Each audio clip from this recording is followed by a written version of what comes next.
Ilinawin ko rin po na meron pang another round of amendments. At ito po will be sa plenary na po. Doon na nga po on the week of September 16 to September 25. So, ang nangyari po is while the Office of the Vice President, the DBM, proposed or recommended a budget of 2.037 billion for the OVP.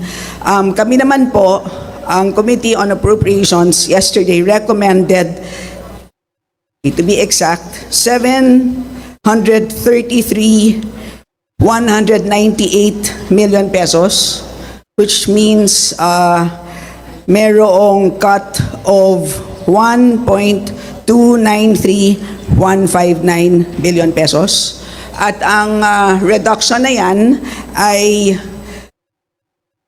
ililipat po sa dalawang ahensya.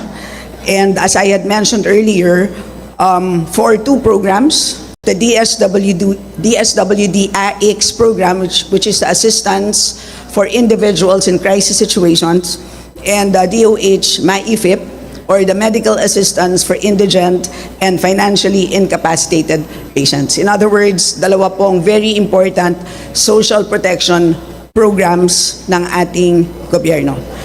So, ang specific items po na pinanggalingan nitong total cut of 1.293 billion pesos ay as follows: financial assistance, professional services, utility expenses, supplies and materials, as well as lease expenses. And ang dahilan po kung bakit ang items na ito ang naapektuhan, lahat po ay nanggaling po sa lahat po ng narinig po natin doon po sa dalawang hearings na naganap in the last weeks. So, mamaya po kung meron kayong katanungan on the details, I can provide those to you.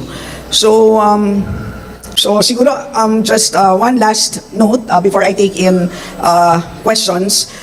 So again, we have one more round of amendments. Lilinawin ko, hindi pa ito final approval ng Congress. Meron pa tayong plenary debates. And pagkatapos po mapadala ang House version of GAB to the Senate, magkakaroon syempre ng Senate deliberations. After ma-approve ang Senate version, meron pang bicameral meeting. After that, magkakaroon pa po ng ratification, meaning babalik pa po yan to both Congress and the Senate. And then after that, magkakaroon pa po ng President's approval because as you know, the President can veto, and ang veto po is pwede po on a line item basis. In other words po, ganun po kahaba ang proseso ng ating budget approval, budget process, at malinaw po na napakarami pong tao na involved dito po sa pag-aproba ng budget, hindi lang po dalawang tao. And of course, after the budget is approved, alam naman po natin, ang budget execution is solely by the executive. So yun na lang muna po.